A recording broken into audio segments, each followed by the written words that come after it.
My name is Faye Rosenberg-Cohen. I'm the Planning and Community Engagement Director for the Jewish Federation of Winnipeg. I want to welcome everyone who's here in the room with us today and out on the web to our Global Day of Jewish Learning activities. This is the last in our several sessions this morning. We've had a wonderful brunch, and now we're looking forward to a wonderful lesson from Rabbi Ellis, who is the rabbi of the Herzliya Dasishurin Synagogue, and who we're applauding here in the room. And we're going to let you take it away, and the source sheets are on the table. Thank you, Faye.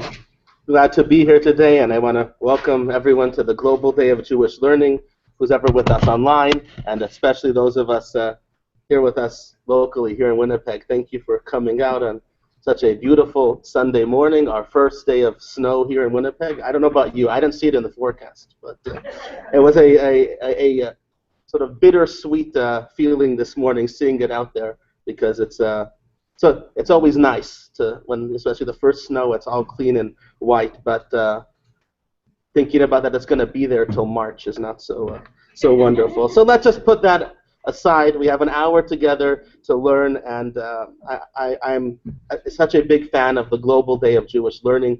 You know, like I was just telling Rabbi Green a few minutes ago, every rabbi's dream, a Global Day of Jewish Learning. What could be better? So let's get to work. We have some source sheets around the room. I hope everyone got one. It's available online as well. And our topic for today is it's about creativity and Torah study of roses and prohibitions. I forget what we called it, but it's there somewhere. We're going to talk about creativity and personalization in the world of Torah study and Jewish law. So jumping right in, we have our source sheets there. And I just wanted to ask you, just a simple question. Does anyone have a recipe that maybe it's a family recipe, something from your parents, something from your grandparents, that you also cook on a regular basis for us Americans? Thanksgiving is coming up, and we have our certain family recipes as well. And just if you want to just briefly tell us about it. Yeah? Yeah. What's your recipe? Well, maybe it's the same recipe, my Baba's chicken soup. Yeah, your Baba's chicken soup? And actually, my Aunt Vinny taught me how to make it. So that's actually perfect. We have you both here. So do you make it the exact same way as she does? Probably. Exactly. You don't change anything. She showed me how to make it. It wasn't just writing it down. I saw how she did it. Really? Okay. That doesn't work for me, but that's very nice. I'm a Faye over there. I don't make it the same way. And because what I learned is that my grandmother, when my brother was very little, would say, "This is the best chicken soup in the world." And then when my kids were little, they would say, "My mother's chicken soup was the best chicken soup in the world." But the truth is, my grandmother never put enough salt in, and I can never make it taste exactly the same way as my mother's does. So you make basically your mother's chicken soup, but you change it a little bit. But you could equally call your soup, you could call it your mom's chicken soup. It's not your own chicken soup. And I think that's exactly what it's your Bubby's chicken soup. But you don't make it the same way that she does. You tweak it. In other words, there's a little bit of a Faye inside of there. So it's your Bubby's and it's Faye's. It's the same and it's different at the same time. And I think that's exactly what we're going to see in terms of Torah study, in terms of Jewish law and tradition, that people often assume, they often think that creativity and structure don't ever meet, that they contradict each other. But I think that's a great example of something from totally outside of Yiddishkeit, where we see that that's not necessarily the case. So the question is, how does religion, with all its rules and customs, fit into, what about innovation, creativity, personality? So I think as a result of seeing some of the sources and our discussion today, that I hope I can leave you with at least one approach. I don't claim to have all the answers here, but at least one approach for the idea that tradition leaves plenty of room for individuality and that rules can actually sometimes encourage creativity.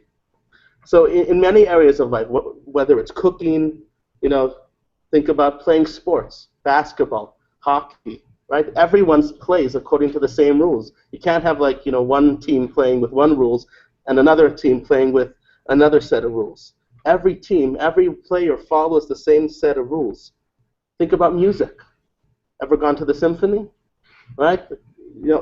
It's still Beethoven, but every orchestra, every conductor plays it a little bit different, putting their own touches into it.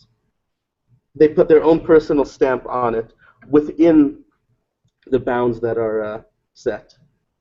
So I have an example I want to share with you. So I was looking for a song. When I'm not listening to Jewish music, I like to listen to, to 60s rock and roll, the stuff my parents liked. I probably like that because that's what they listen to in the car. So I was looking for a song that has been redone by other groups.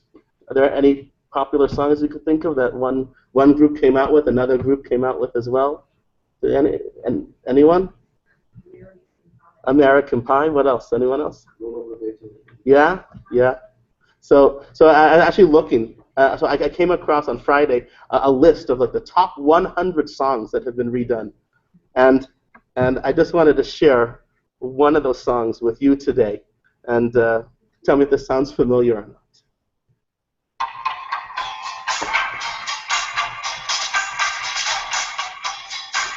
Not yet?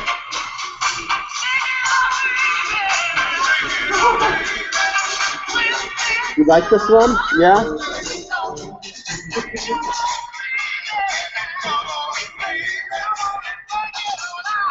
So, do you know whose song that is? It came from before them. That's the Isley Brothers. And then, I think it was a year or two later, this was actually number 2 on the top 10 list of remakes. And the Beatles came along, and they did it as well. It's actually really interesting. I learned that they did this on like a 10-hour day of recording, and John Lennon was actually sick. He had a sore throat that day, but it still came out really well because it's a little different, right?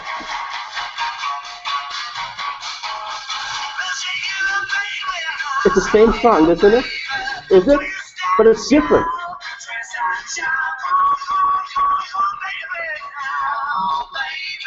So which one do you like better? You like this one? You like the Beatles better? When I was listening, if I only heard one, I would have just thought it's the same song. But listen to the tempo's a little different, the style's a little bit different. And then while I was on Wikipedia, and I saw a list of every performer that ever did the song ever. Just for fun, I have one more to share with you.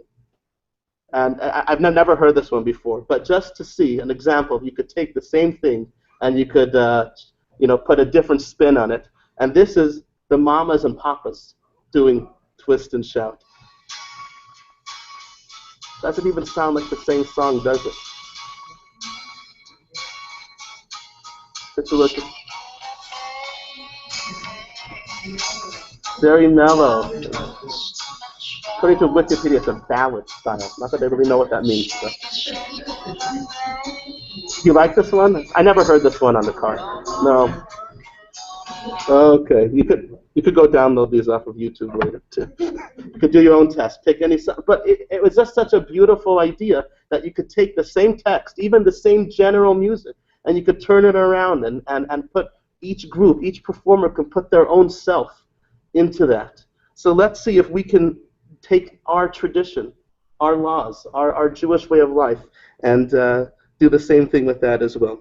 So let's jump in. Let's look at the first source over here. Source number 1 from Leon Wiesel here, Kaddish. I would normally ask one of you to read, but the microphone's up here, so I'm stuck reading myself. But that doesn't mean you can't ask questions. So Kaddish, when someone passes away in Jewish tradition, for 11 months when a parent passes away, we say Kaddish 3 times a day, numerous times in each service, for a whole year, day after day. Kaddish, the same words, the same prayer, Yitgadal v'Yitkadash Shemei Rabba.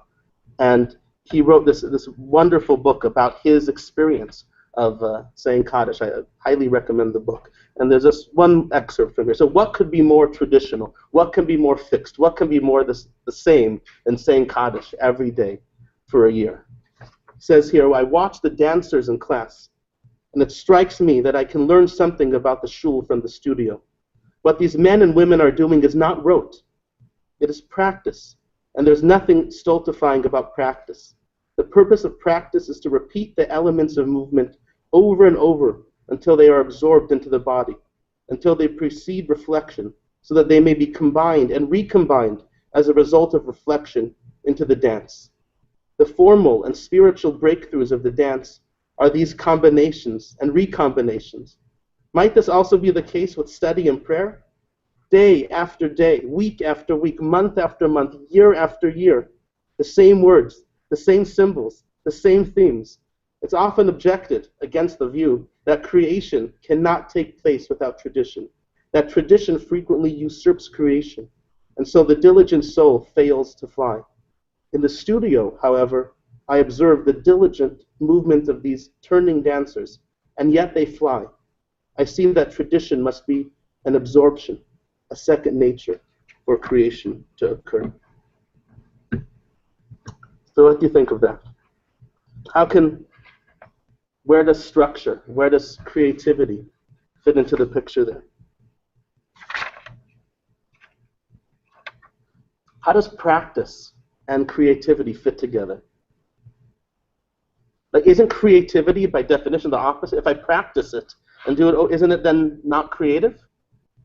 Or not, Rena? Well, it's like when you learn Hebrew, you learn across the street, you can never really speak with a poetic flow, whereas if you studied it in school with the structure and the grammar and the way these sentences are put together, you can have a beautiful speech and you can aspire to something more than just ordering something in a restaurant. It's a great point. It's like Rena was just saying, it's like learning a language. It takes practice. You have to learn the vocabulary. You have to learn the grammar. It's something that, I can't be creative with the grammar. Otherwise, I'll go to the restaurant. I think I'll be ordering, a 10 shekel falafel, and then bring me out a 100 shekel rack of ribs or something like that, right? We all have to agree on it. Communication can't happen unless we agree on a certain set of rules. So practice doesn't necessarily hinder creativity. But what about prayer? Prayer is something that's so personal. It's so deeply individual. My prayer can never be the same as your prayer. Yet, according to Jewish tradition, we have highly structured prayer. In fact, what do we call our prayer book? We call it a siddur. It's an order. It tells me what prayers to say, in what order, on what day of the week, and on what holidays, and what time of the year. And if I say the wrong prayer, I forget to mention rain in the winter, I have to go back and pray all over again from the beginning. If I forget to mention that it's a holiday, Rosh Chodesh or Chol HaMoed, I don't say Ya'aleh V'Yavo, I have to repeat the prayer again as well.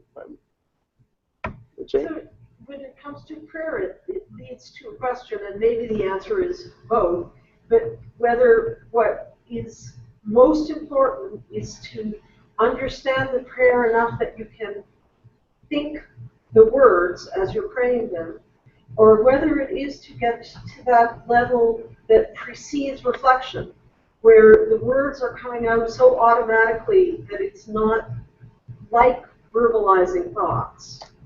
It's a good point. Yeah. So the prayer is it's a structure, but it enables our own personality to come out through that structure.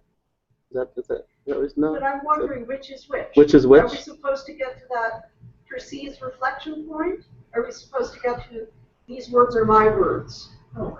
Well, I think if we take what he was saying in Kaddish is that the words, the structure becomes such an ingrained part of us that then our personality can come through in that context. Because I know as a singer, the highest level for me, or as a storyteller, the highest level for me, is when the words that are coming out of my mouth are my thoughts and feelings. I wouldn't say I try to get to the point where it comes out so automatically that I don't have to think. I would say, no, I want that to be my thought. Right. But when you're telling us, you're not making up the story.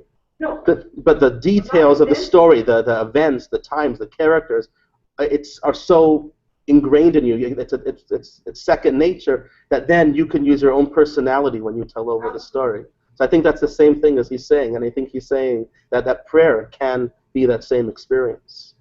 Read. I think it's also like a process, as if when you're doing exercise, you have to do a warm-up, then you get into the actual meat of your workout, and then you cool down. And you have to go through that process so that your body can give its maximum energy for the actual workout. And I think that if you learn that method, you'll be more effective. So by having a structured prayer, we're used to building up to that elevated moment and then cooling down after. I think that's a great analogy to a workout, that you have your warm-ups, and then you get to where you want to be, and then you take it back down again. So are there any particular elements of Jewish life, of Jewish tradition that encourage self-expression? So we talked a little bit about prayer. Are there other areas of Jewish life that are, or is it just, well, just do the commandments? This is what we do. This is how we do it. Yeah, so what's an example?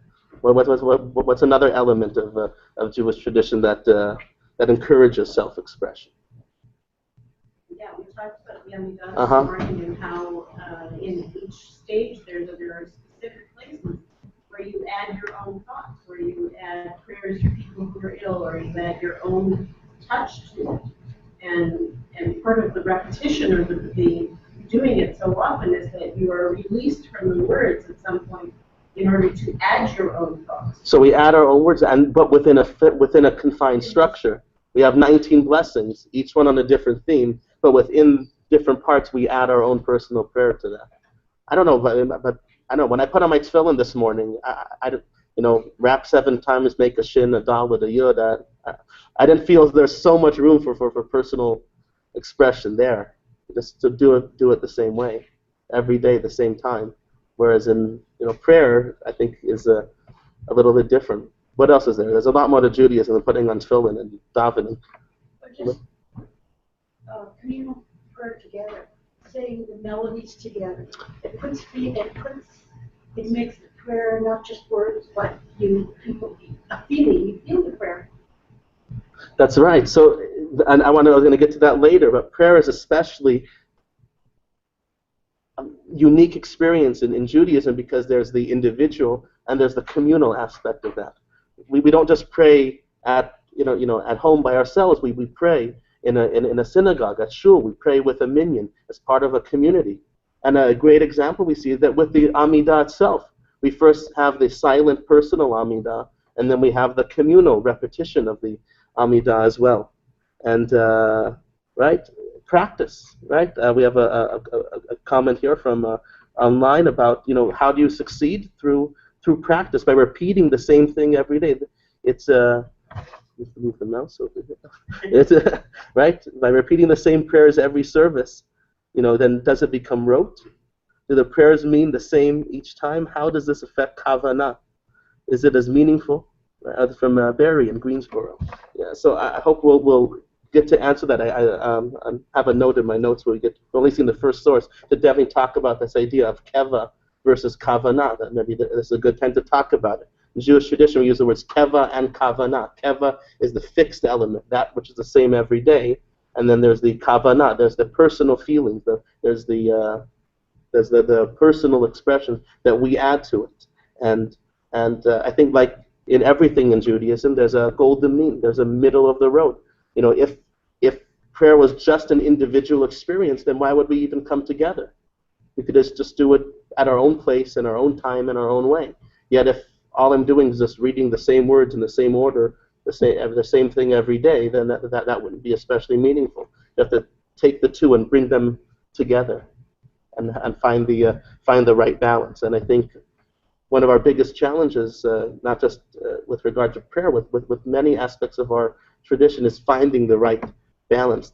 Some parts of the Jewish world tend to focus more on the keva and less on the kavanah, and other more on the kavanah, and less on the keva. And I think our challenge, and I think it's very beautiful when it works out, is to have both. You just had one without the other, or vice versa.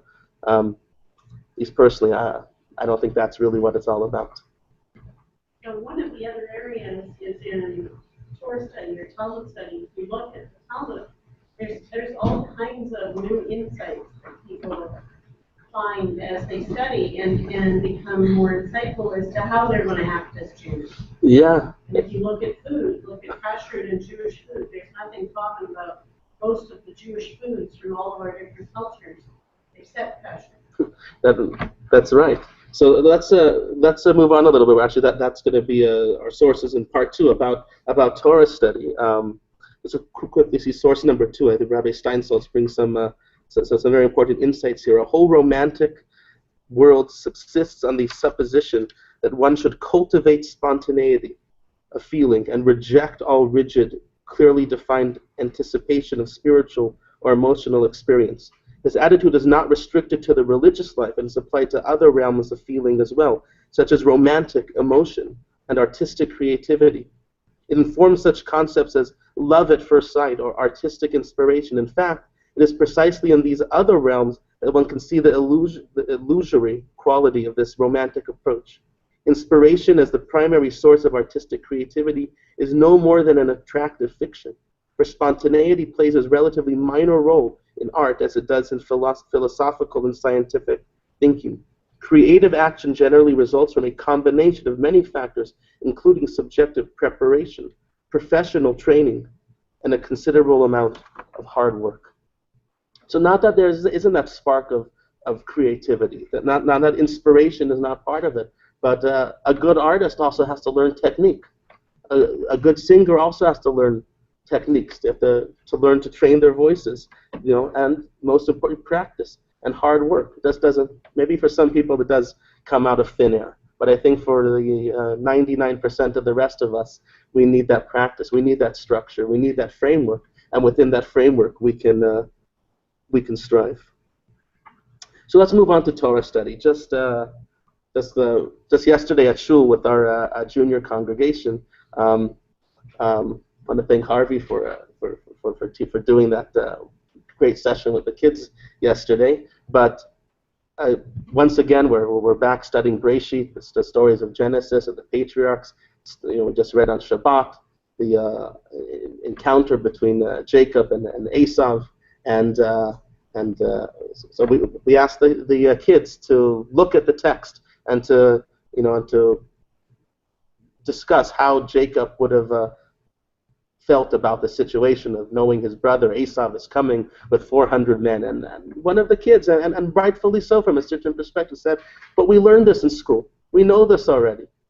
And well, yeah, we read Parshat Vayishlach last year and the year before. We're going to do it again next year. So that doesn't mean that there's not more to learn, right? So Torah study is certainly something that is fixed. But yet there's a lot of room for individuality and Torah study. New books are constantly being published. I think I probably ordered too many of them. Don't have enough time to read them all. But just in case there's a new insight there that we can all learn and grow from. So the world of Torah study is according to our Jewish tradition, unlike other cultures, is not something that's limited to a religious elite. It's very democratic. It's open to everyone. Not only rabbis, not only priests are supposed to be learned and knowledgeable in matters of Torah. It's something that everyone, all of you here in Winnipeg or elsewhere in the world, that it should be something that we all approach and we all make a part of our lives, especially studying the Bible, studying the Torah, the same parsha every week, the same stories every year. But these are our stories, and our challenge is to make them our own. And there's various techniques to do that, from rabbinic stories and literal readings and modern literary interpretation. And just for those of you who might doubt that there is room for creativity and Torah study, this is an example less from the era of Torah study and Jewish law that I want to get to at the end as well. But I just want to share with you, I'm not going to read the whole poem, but the laws of Sukkah according to Dr. Seuss. Have you heard that before? I might have shared it in the shul email at Sukkot time. So I'm not going to read it all. It's really funny. You could look it up online. It says you can build it very small. You can build it very tall. You can build it very large. You can build it on a barge. You can build it on a ship or on the roof, but please don't slip. You can build it in an alley. You shouldn't build it in a valley. You can build it on a wagon. You can build it on a dragon. You can make the schach of wood. Would you? Could you? Yes, you should.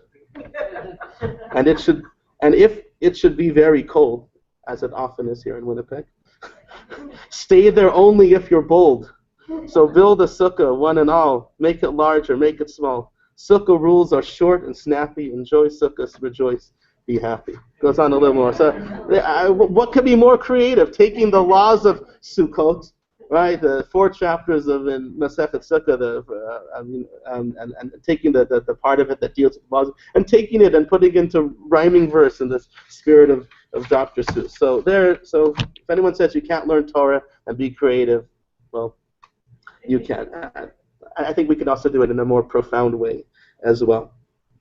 And the challenge is for us is to find our own place in the world of Torah.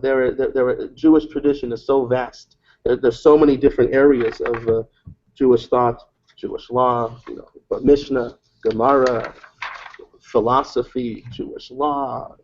There's so much, and we all have our own place, and there are certain areas of study that I'm particularly interested in, other people are not, and that's fine. I think there's the basics that we should all know and be familiar with, but when it comes to more in-depth study, we should all try to focus on the areas that speak to us, and not just in the subjects that speak to us, but we should approach those subjects in a way that we ourselves connect to. So if you look at the next source there, we have part 2, text number 3 from the Babylonian Talmud, Masechet Avodah Zarah. But whose desire is in the law of the Lord? Said Rabbi, a man can learn well only that part of the Torah which is his heart's desire. For it is said, but whose desire is in the law of the Lord. Rava likewise said, one should always study that part of Torah which is his heart's desire. As it said, but whose desire is in the law of the Lord. Rava also said at the beginning of this verse, the Torah is assigned to the Holy One, blessed be He. But at the end it is assigned to him who studies it. For it said, whose desire is in the law of the Lord, and his own law does he meditate day and night.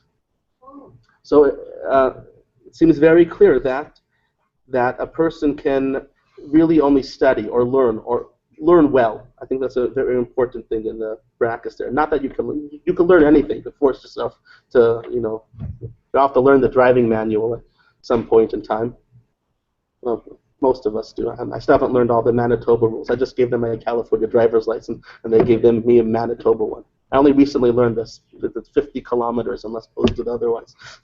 But there are things we just have to learn because we do. But no one gets excited studying the driving manual. We have to. But there are more profound things in life that we can all learn and that we all have to. So, do you agree with what he says there? Can you really only learn that which your heart desires?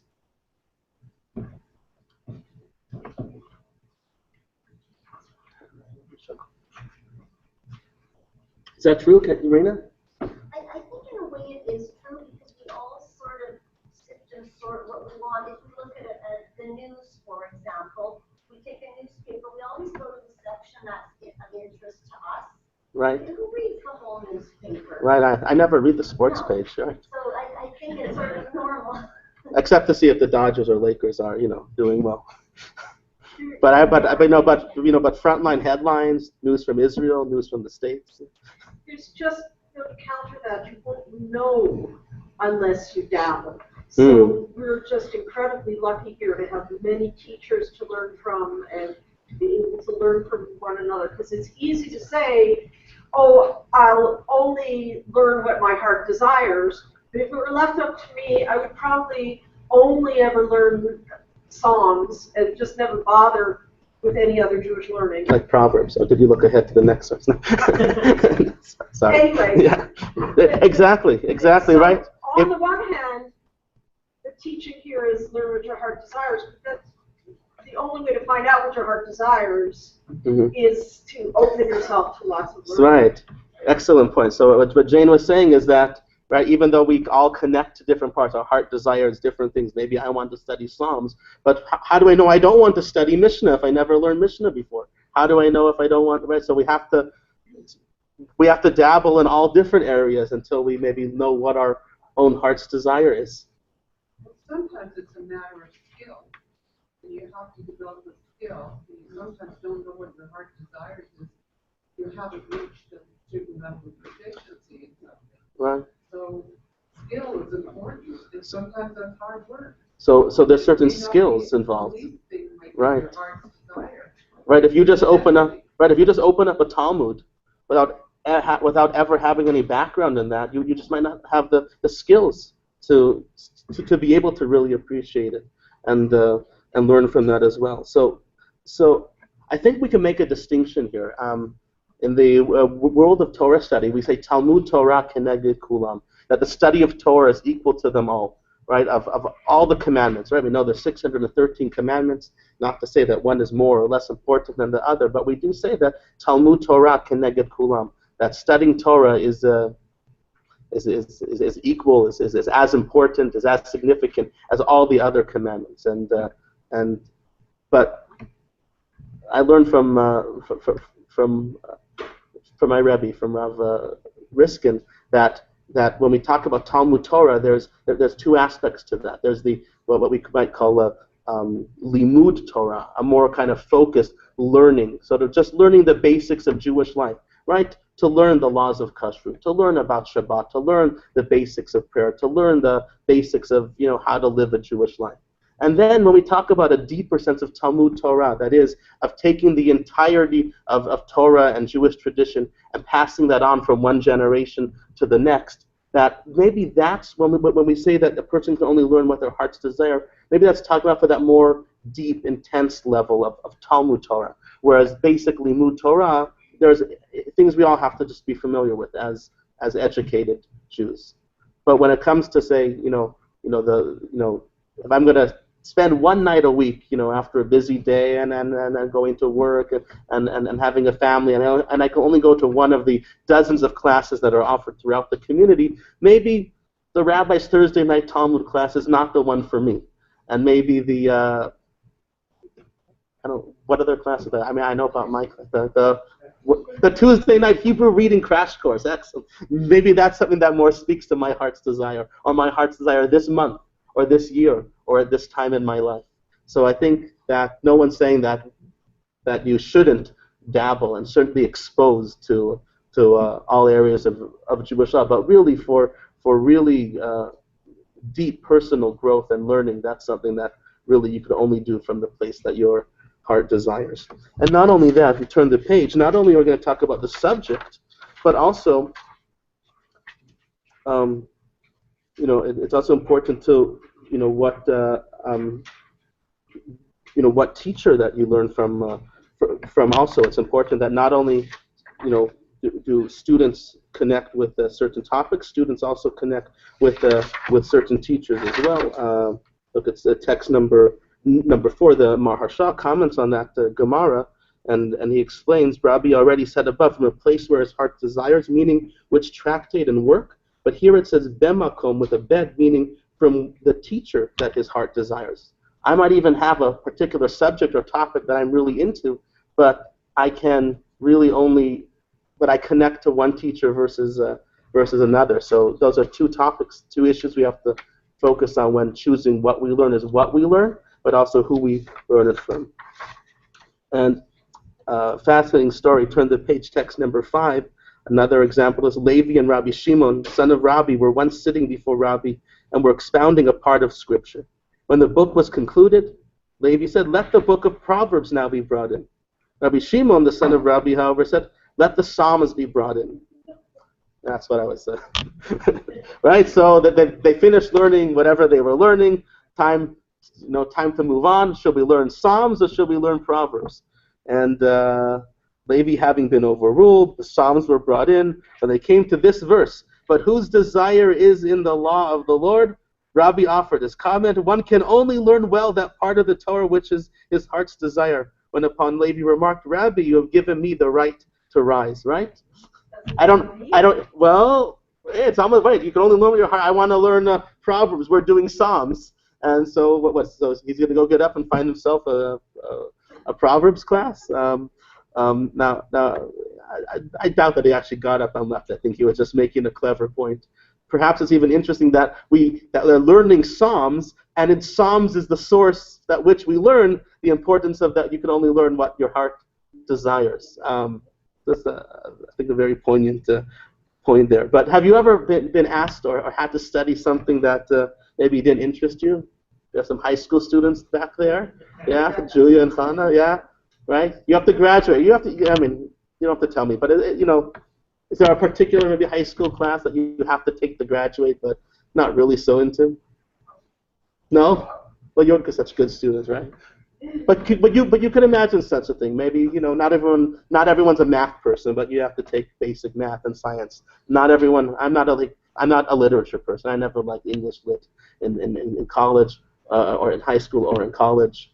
I liked math. I didn't have to. I had AP credits. I didn't have to take math in college. My high school math teacher was very disappointed. The last math class I ever took was in 12th grade. But the other class, I'm also, at least in California, we all have to take one semester of music appreciation and one semester of art history to graduate. And art history is not I'm not an art person. And so to get ahead a little bit, Tikva and I, we took a couple classes in community college in the summer.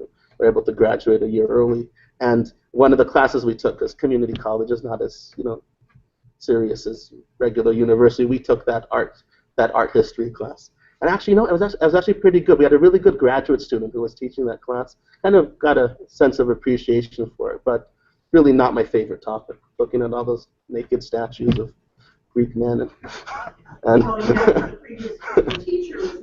yeah, but we did have a good teacher. The Gothic cathedrals and all that, and ancient cave paintings from wherever. I mean, there are just things you have to do and know to be an educated person. But even though your heart really doesn't desire, and for me personally, that was an example of something that a topic I wasn't so interested in ended up by chance with a good teacher, and a pretty good experience. Of course, that was the last art class I ever took, but moved on to other areas. Jewish studies major, became a rabbi.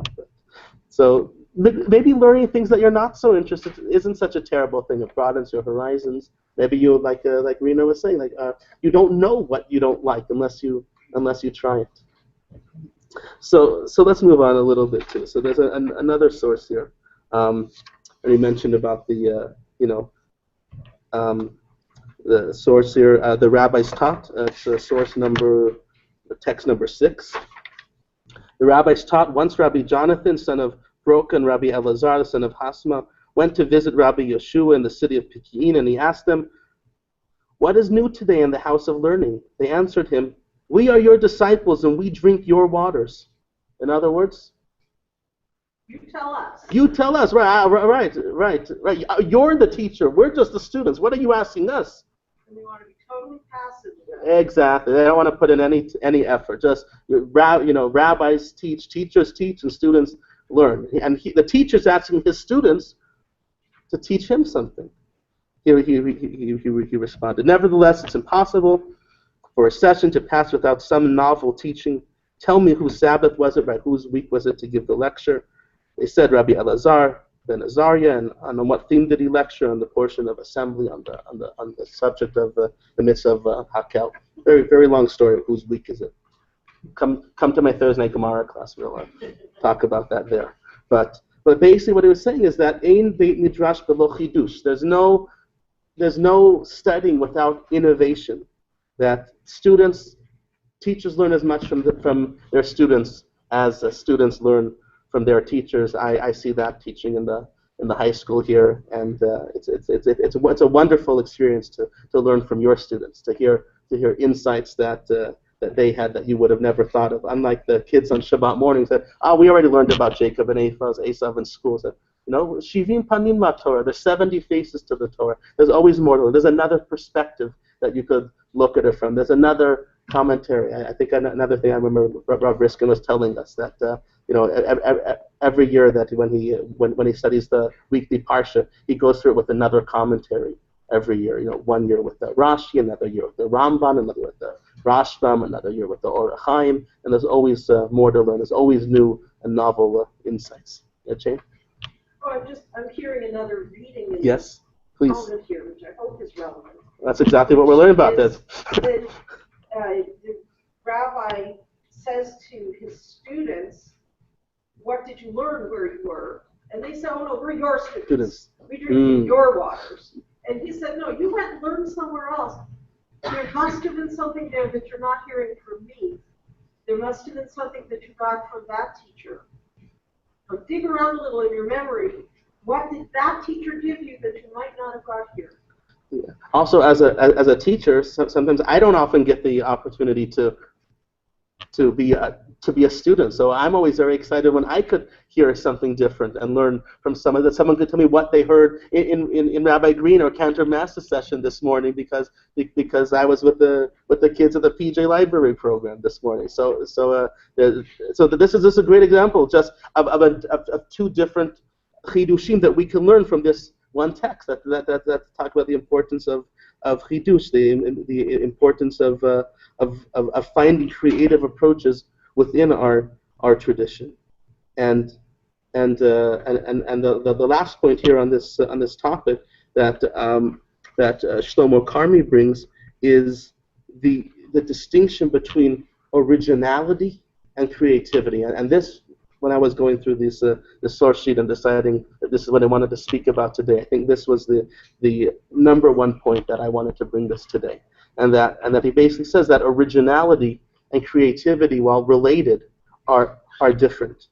It says that being original means saying something never said before. Originality is essential when patenting an invention. It must be exhibited or feigned for academic advancement. Any professors in that? And is, of course, useful in attracting attention to oneself. That's what originality is. When I want to patent an invention, it has to be original. I can't patent someone else's invention. But who says that everything needs to be original? Creativity is different. Creativity, by contrast, reflects the inner experience of the individual overcoming a challenge. Creativity is not diminished when one achieves, by strength and submission, what has already been discovered, by men of whom one cannot hope to emulate. To contend with a sugya, with the Talmudic passage, or passage of Tanakh from the Bible, and forge in the smithy of one's consciousness the same understanding that animated Ramban or Sforno, Rabbi Shimon Shkop, is a triumph of human creativity. So when learning, I'm not interested in originality, right? Story of Esav and Yaakov, it's not original, but that doesn't mean that I can't be creative. It doesn't mean there's not a new insight that I could learn from there that's maybe different because of what's going on in my life, what's going on in the world around us. When I read the story again this year, that I might have a new creative approach that, as a rabbi, I want to share with the congregation, or as a student that I take home with me from So, do you think there's ways that there's creativity in Jewish tradition? Where are you personally? Like, do you find ways to be creative within Jewish tradition? Like I know when we lived in Israel, we had a Shabbat dinner with our Hasidic family, and there, not saying it wasn't creative, it was delicious food. It was the same food every Shabbos, exactly the same food every Shabbos, and it was something beautiful and wonderful about that.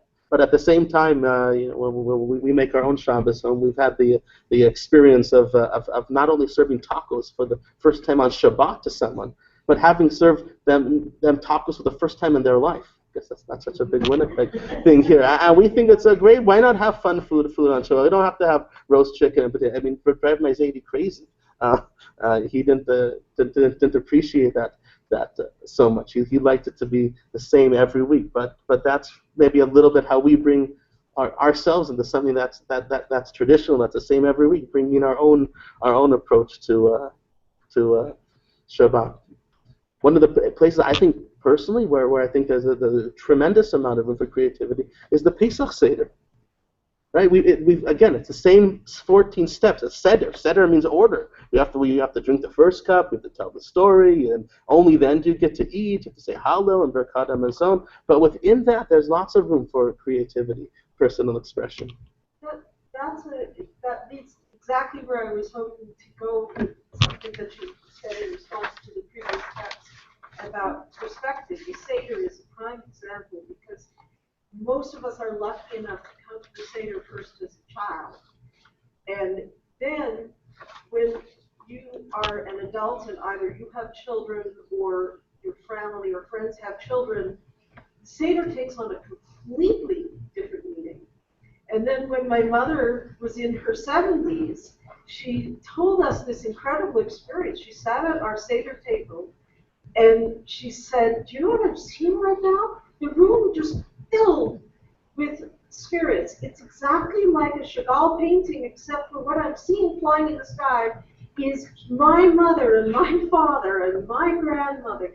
So that change, even if you kept the text and the menu totally the same, came from that perspective of being in a different stage of life. That's right. So, thank you, Jane. That's an example in terms of the because we all know it. Even if we're not learned it or exposed to a lot of Judaism, we all experience. So the Pesach Seder is a good example because it's something we're all familiar with, we're all exposed to. And so that is going to create. Right. I would say that probably part of it is that we don't have, it's not known to us. We haven't been, many of us have never been exposed to it. So other areas of Jewish expression, especially Torah study, it's hard to get to that step of being creative because you don't have that initial learning, that initial experience. I think the only comes from the last year. Probably they different versions of the song, as you said, when you have the basis, you know the lyrics, and you're comfortable and you're confident, how do you go to that level of creativity and originality and how So in other words, we really need structure in order to be creative, and maybe the problem of maybe why so many Jews today are turned off or not as excited as maybe we'd like them to be about Judaism is maybe because they don't have that grounding, they don't have that base there of the basics of Jewish law and Jewish tradition and Bible and Mishnah and then to have that grounding, to take it to the next step, to make it their own, to make it personal, to make it creative for them and for their families. And maybe that's exactly a prescription for maybe what we need more of in our community here and perhaps around North America as well. Yeah, Faye and Rena. It's also a choice, and those of us who have the skills should not be making the choice to deny creativity because it disables everybody else. It's a choice and it's a responsibility to add that creativity in order to resonate with the people who don't have it. Right. Rena? Just an interesting analogy. My 8-year-old is studying for this play about Hanukkah, and we did a first read through, and she sounded like a little zombie reading of her part.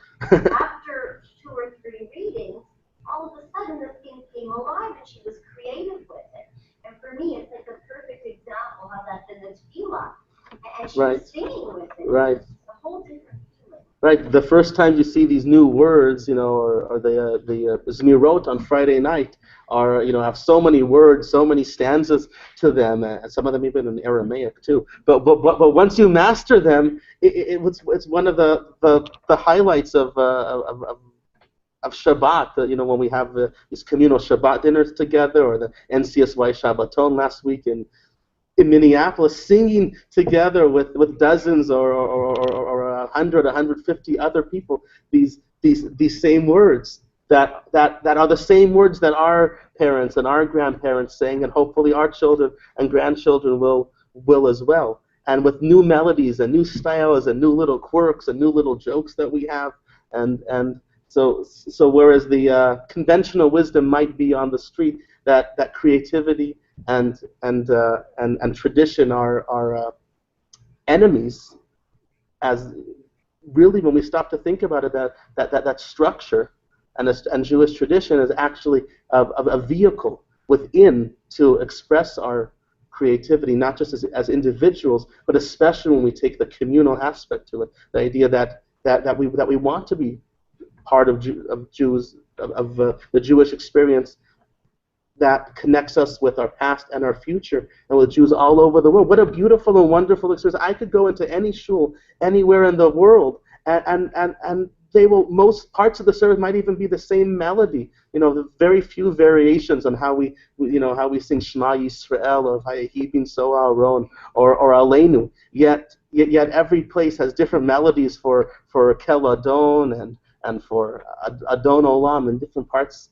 And I think that's just such a great example, again, how there is lots of room for creativity within our tradition. So that's what I want to end with for the little time we have left. So we've talked a little about the area of Torah study. But what about Jewish law? Now there's not. Now where's the room for law? It tells you do this, don't do that. Law seems like especially an area where that's not so prone to creativity. There's a funny story, joke about how God came to give the 10 Commandments. God first went to the Egyptians and asked them, would you like my commandments? What's a commandment? They said, well, thou shalt not commit adultery. The Egyptians thought about it and said, no way, that would ruin our weekends. So God went to the Assyrians and asked them, would you like the commandment?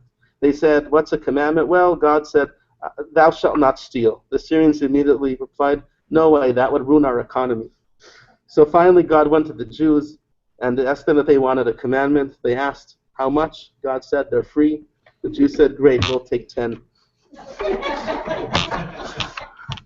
So, and somehow we ended up with 613. All the rabbinic commandments, all the minhagim, the customs that developed over the years. So is there room for creativity within Jewish law? So there's a beautiful teaching here, a book I highly recommend from my Rabbi, from my teacher, Rabbi Yitzchak Blau, from his book Fresh Fruit and Vintage Wine, available I think even on Amazon.ca, certainly on Amazon.com. Elsewhere, I highly recommend this book. He takes the Agadas from the Talmud, organizes them beautifully, and brings classic and modern commentary on that. So there's a section here of roses and prohibitions. A hedge of roses, Shir Hashirim, that even a hedge like roses is not breached. And this is what a heretic said to Rav Kahana. You say that a husband can be secluded with his wife when she is a nida. Is it possible that fire will be with flax and it will not be kindled? Rav Kahana answered, the Torah testified about us when it employed the phrase a hedge of roses. Even if the hedge is like roses, it will not be breached. I'm going to build a fence around something. Bank vault. My mom's a bank teller. You ever seen pictures of Fort Knox, the U.S. Gold Depository? Is it protected by a hedge of roses? Little keep off sign. Okay, you probably can't even get miles close to there without the NSA taking due note of where you're coming from and perhaps who you're talking to on your cell phone. But no, it's a hedge of roses, flowers. Is that really enough to keep you away? Right? Even you come into the campus here, we have security. You have to swipe your card. You have to sign in if you don't have a card. What kind of security? What kind of fence is a fence of roses? Is that a good way to get people to keep out? You're going to build an iron wall, build a stone wall, right? Why? So why is it called a hedge? So why does it use the expression a hedge of roses as a metaphor for prohibition in Jewish law? So one approach that Rashi brings is the choice of roses relates to the color. Roses are red, since the issue being talked about has to do with blood, and therefore even a beautiful fence, one that's that conveys a desire to uproot the fence, to violate the prohibition, to go and smell the flowers. But despite our attraction, despite our desire to do so, a committed Jew, a committed person, is capable of restraining themselves. Yeah, let's see here. So therefore, We don't always need an iron fence to restrain ourselves. We can have personal control. Right? We don't need a guard and a keep outside. If something's wrong, if I'm not supposed to do something, my own consciousness, my own desire, my own being in control of who I am should be enough to stop me from doing so. So that's one approach. Yeah, Jay? What I'm thinking of here is Hidur Mitzvah, that you're thinking of a mitzvah, which I always think of as in terms of positive commandments, but now I'm thinking of it in terms of negative commandments too, that the payoff of the observing that negative commandment is so beautiful that that's the rose. That's the rose. If you are actually avoiding certain things during Shabbos, right, the payoff is such a peaceful Shabbos. Right. And I don't need someone standing there with a stick beating me over. Don't do this. Don't do that. I can do that of myself. So the prohibitions maybe can or should be compared to roses. If I didn't give you the whole article, but he goes on and it makes a comparison that restrictions are often seen as ugly, preventing us from being happy, impinging on our creativity. And quotes from William Blake from a poem, The Garden of Love. And priests in black gowns were walking their rounds and binding with briars my joys and desires. That might have been how we would think about prohibitions, all the don'ts, all the things you're not supposed to do. But restriction itself can sometimes actually be a source of joy. It brings a few reasons why. One is that it prevents overindulgence. Parents tell their kids, 3 brownies at the kiddush and that's enough. 4 suckers is enough for one Shabbos morning. So that's one reason. And sometimes also that overindulgence can lead to taking advantage of certain things. And instant gratification is not something that is always positive. We need to set limits. We need to be in control of ourselves. Kashrut, for example, it limits what we can eat there. There's plenty of good, wonderful, nutritious or otherwise kosher food, but the idea that I can go into the store and I can't have everything, you can't have what you want when you want it, is not necessarily a bad thing. It's good for our character and development. But lastly, and the point that I want to conclude with, and we have just a minute left, is that absolute freedom sometimes leaves us standing still, right? That sometimes we just don't know what to do. We don't know what to say. The Amidah gives us 19 blessings, gives us a structure that we need to stay with, within our prayers. But within each blessing, there's room for personal creativity. And lastly, imagine that children are playing a game on a steep hill on an island in the sea, and there's a danger of falling off. So their movements are going to be very hesitant. They're going to be cautious. They're not going to really play and enjoy themselves. But if there was a fence around the top of that hill, so that then their concern would be moved, then they can play with abandon. So too our halakhic hedge of roses allows for, and sometimes is precisely what enables us to live a life that includes delight and joy. Thank you for joining us today, both online and here in Winnipeg as well. And I look forward to seeing everyone back next year at the 5th Annual Global Day of Jewish Learning. Thank you.